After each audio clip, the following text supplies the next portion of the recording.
Hey guys, welcome to the new video. This is your mentor, your guide CMA Pradeep Dhyani. So guys, इस video में छोटी सी video में मैं कुछ बातें बताना चाहूंगा. इंस्टीट्यूट ने एक इंपॉर्टेंट अनाउंसमेंट करा है. आज के पेपर का ओवरव्यू, इंटर और फाइनल वालों का ओवरव्यू क्या था और उन स्टूडेंट्स को अब क्या होगा जिनका किसी भी कारण से आज वो एग्जाम नहीं दे पाए. ठीक है गाइस, तो तीनों बातों को हम धीरे धीरे करके स्टार्ट करेंगे. सबसे पहले गाइस, बहुत पहले ही इंस्टीट्यूट ने एक और जो अनाउंसमेंट करी थी कि कोई भी स्टूडेंट अगर पाया जाता है मेल प्रैक्टिस करते हुए, चीटिंग या ऑनलाइन एग्जाम में, तो गाइस वो 5 टर्म के लिए यानी 2.5 सालों के लिए एलिमिनेट हो जाएगा एग्जाम से. ठीक है गाइस, जिसका बहुत बड़ा इंपैक्ट होगा. 2.5 साल का मतलब आप बहुत कुछ जान सकते हैं. आप कि मान के चलिए कि काफी जिन स्टूडेंट्स को होगा, काफी सारी संभावना है कि वो इस एग्जाम से बाहर ही हो जाएंगे, क्योंकि 2.5 साल एक लंबा पीरियड होता है. तो इंस्टीट्यूट ने आज एक नोटिफिकेशन यानी अनाउंसमेंट करा है. It is come to the notice that the institute has been found adopting unfair means online examination इतना, therefore this student debarred from the examination 5 terms as per circular number इतना. यानी पहले institute ने circular निकाल दिया था guys. और institute ने पहले भी बोला था, मैंने भी रिक्वेस्ट करी थी कि प्लीज जितना आपको आता है आप कर लीजिए, 200% आपका एग्जाम क्लियर हो जाएगा. लेकिन फिर भी काफी सारे स्टूडेंट्स ने किया, जो कि बातें पहले भी चल रही थी. मैंने लास्ट वीडियो भी बनाई थी कि ऐसा ना करिएगा. ठीक है. और इंस्टीट्यूट वैसे तो अगर इंस्टीट्यूट सोचिए, अगर आप इंस्टीट्यूट अगर उनका नाम डिस्क्लोज कर देता, उनका रजिस्ट्रेशन नंबर, तो सोचिए कितना बड़ा मैसेज और जाता. ये तो एक छोटा मैसेज है जो इंस्टीट्यूट ने दिया है. एक और मैसेज आता है, गाइस आप जितना आपको आता है आप उतना करिए, एग्जाम निकल जाएगा. आप क्यों मतलब आप बेकार में कर रहे हैं. अब काफी सारे स्टूडेंट्स हैं जिनका जो है वो डीबर हो चुका है, कंफर्म है. ये पहली बात है. तो अभी भी मेरी रिक्वेस्ट है उन स्टूडेंट्स के लिए जो अगर सोच रहे हैं या जिन्होंने ऐसा किया है, इस बार बच गए, हो सकता है कल ना बचे या परसों के एग्जाम में ना बचे. तो रिक्वेस्ट है ऐसा ना करें. क्यों कम कम में 2.5 साल का मतलब आप नहीं समझते कि आप एग्जाम से, आप 2.5 साल बाद हो सकता है कई स्टूडेंट्स का जो है वो एग्जाम में इंटरेस्ट ही नहीं रहेगा.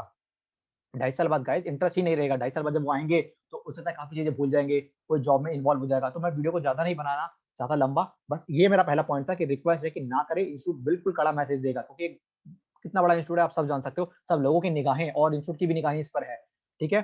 तो है. और काफी सारे जो स्टूडेंट्स हैं, फेसबुक में भी मैं देख रहा था कि काफी सारे पोस्ट कर रहे थे कि मेरा फ्रेंड चीटिंग कर रहा है या ये हो रहा है ये हो रहा है. प्लीज ऐसा ना करें. और उन लोगों से भी ये है कि प्लीज चीटिंग ना करें. दूसरा मेरा पॉइंट है अब उन लोगों के लिए गाइस कि जिनका एग्जाम आज किसी भी कारण से नहीं हो पाया.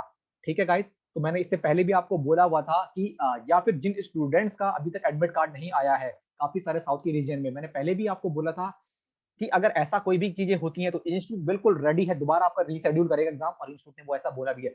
आज के पेपर में या किसी भी पेपर में अगर आपका या किसी का भी कोई इशू आता है, बेफिक्र रहिए, आपका जो एग्जाम है वो रीशेड्यूल डेट पर होगा. हाँ, जिनका एग्जाम क्लियरली अच्छे से हो गया उनका नहीं होगा. वो इंस्टीट्यूट को भी पता है कि किनका अच्छे से हुआ है, किनका नहीं हुआ है. ओके. मैंने काफी सारी मेल आईडी जो है आपको शेयर करी थी आपके साथ. तो उन्हीं मेल आईडी पर अगर किसी का भी इशू होता है तो अपनी 4-5 जो है मेल आईडीज, वो क्या कर दीजिए आप, जो उसका स्क्रीनशॉट ले लीजिए एरर का, और वो मेल डालते समय आप डाल दीजिए. जो रीशेड्यूल होगा आपको भी दोबारा से आप एग्जाम दे सकते हो. ठीक है. किसी भी तरह की कोई भी परेशानी लेने की जरूरत नहीं है. चिल माइंड में काम माइंड में रहिए. ठीक है ना. एग्जाम रीशेड्यूल होगा, ये आपको मैंने पहले भी बोला था. ठीक है गाइस. तो पहला है कि आप मेल प्रैक्टिस ना करिए. इंस्टीट्यूट ने अनाउंसमेंट दोबारा से कर दिया कि कितने सारे स्टूडेंट्स को उन्होंने क्या किया, अब वो डीबर हो चुके हैं नेक्स्ट टर्म ऑफ एग्जाम के लिए. ओके. और जिन स्टूडेंट्स को किसी भी एग्जाम में अगर इश्यू आ रहा है, तो आप क्या करना है कि आप जो है क्या कर सकते हो मित्रों, आप अपना जो एरर का स्क्रीनशॉट रखिए और मेल कर दीजिए इंस्टीट्यूट को कि हाँ भाई, इंस्टीट्यूट को भी इन्फॉर्मेशन जाना चाहिए. इट इज कॉल्ड कम्युनिकेशन कि भाई इंस्टीट्यूट को, हाँ भाई हमारा एरर आ रहा है. इंस्टीट्यूट को क्या पता है कि इसका एरर आ रहा है, तो इंस्टीट्यूट को आप कम्युनिकेशन दीजिए. ठीक है. जिनका अच्छे से हो गया उनका रीशेड्यूल नहीं हो. कहीं वो सोच रहे हैं कि किसी का अगर मान लो भगवान ना करे कि अच्छा पेपर ना हो, लेकिन वो सोचे कि दोबारा रीशेड्यूल हो रहा है, it is not possible. Okay. And और काफी इंस्टीट्यूट को कम्युनिकेशन जा चुका है ये. ठीक है ना. तो कोई प्रॉब्लम का ऐसा कोई इशू नहीं. कभी भी इंस्टीट्यूट जो है नोटिफिकेशन या अनाउंसमेंट कर देगा कि भाई रीशेड्यूलिंग डेट कब है. Okay guys. और किसी को भी कुछ भी प्रॉब्लम होती है, किसी भी एग्जाम में होती है, तो होगा पॉसिबल. ठीक है. Okay guys. सो और ओवरव्यू ये रहा है दोस्तों एग्जाम का. काफी सारे जो स्टूडेंट्स हैं उनका, बहुत सारे स्टूडेंट जो है जिनका एग्जाम जो है सक्सेसफुली कंडक्ट हुआ है, उन्होंने काफी सारे लोगों से मेरी भी बात हुई है कि उनका जो एग्जाम है ना, किसी भी तरीके का कोई परेशानी नहीं आई है मित्रों. उनके एग्जाम में अच्छे से हुआ है. और पैटर्न भी बिल्कुल मॉडल जो था एक तरीके का उसी से ही हमारा आधारित था. ठीक है ना. नेगेटिव मार्किंग नहीं है यहाँ पर, तो उन्होंने इजीली इसको कर दिया. ठीक ना. और ऑप्शनल भी था. आपको 130 का जो एग्जाम है वो ऑप्शनल भी था, यानी 100 आपको करना है, 30 जो है वो ऑप्शनल आप करना चाहो तो कर सकते हो. ठीक है. रिमेनिंग जो सब्जेक्ट है, किस तरीके से आपको स्ट्रेटेजी मेंटेन करनी है, वो हर दिन मैं वीडियो बना रहा हूँ.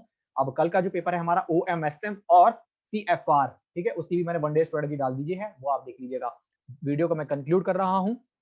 मेल प्रैक्टिस ना करिए, दिक्कत हो जाएगी. जिनको भी अगर किसी भी तरीके का एरर आ रहा है, कुछ भी एरर आ रहा है. एक और छोटी सी बात थी कि काफी सारी रीजन में ये आ गया कि मान लीजिए साउथ की रीजन के जो स्टूडेंट्स हैं उनको जो प्रॉक्टर जो मिले हैं ना, वो हिंदी में कर रहे हैं, तो उनको कम्युनिकेशन में दिक्कत आ रही है. तो इंस्टीट्यूट ने ये भी चीज को नोटिस किया है. ठीक है ना, फर्दर कोई भी दिक्कत नहीं है, ये इस एग्जाम में अगर दिक्कत है तो नहीं कर सकती। और काफी सारे स्टूडेंट से मेरी बात हुई है, वो ये बोल रहे हैं कि जो प्रॉक्टर है ना वो कम्युनिकेट बिल्कुल अच्छे से प्रॉपरली कर रहा है, कईयों को ये भी इशू कि नहीं कर रहा। तो अगर किसी का भी कोई इशू है तो एग्जाम दोबारा रीशेड्यूल्ड होगा। ओके गाइस, आप मेल प्रैक्टिस में इन्वॉल्व ना हुई, it is my humble request. Second one is, जिनका भी अगर कोई भी इशू आ रहा है, कोई भी दिक्कत आ रही है, तो क्या होगा, आपका आपका रीशेड्यूलिंग हो जाएगा। जिनको एरर आया केवल उनका। और एग्जाम का ओवरव्यू ये है कि 130 जो है अपना एग्जाम आया था, 100 आपको अटेम्प्ट करना है, तो आप इजीली कर सकते हो। बहुत सारे कैंडिडेट का एग्जाम जो है सक्सेसफुली कंडक्ट हुआ है। ओके गाइस, आई एम बस यही बोल सकता हूँ, best of luck for your all the remaining exams and do not panic, stay calm. Okay, stay calm रहना है, डू नॉट पैनिक। कोई भी इशू है तो आप मुझसे संपर्क कर सकते हो। इंस्टीट्यूट को सब इन्फॉर्मेशन है कि जिनकी भी दिक्कत है, आप केवल स्क्रीनशॉट रखकर आप क्या कर सकते हो, इंस्टीट्यूट को मेल कर सकते हो। मेल आईडी मैंने आपको शेयर करी हुई थी, ठीक है। तो guys, for all this I am leaving to you, and best of luck all the guys for the remaining exam, and best of luck guys.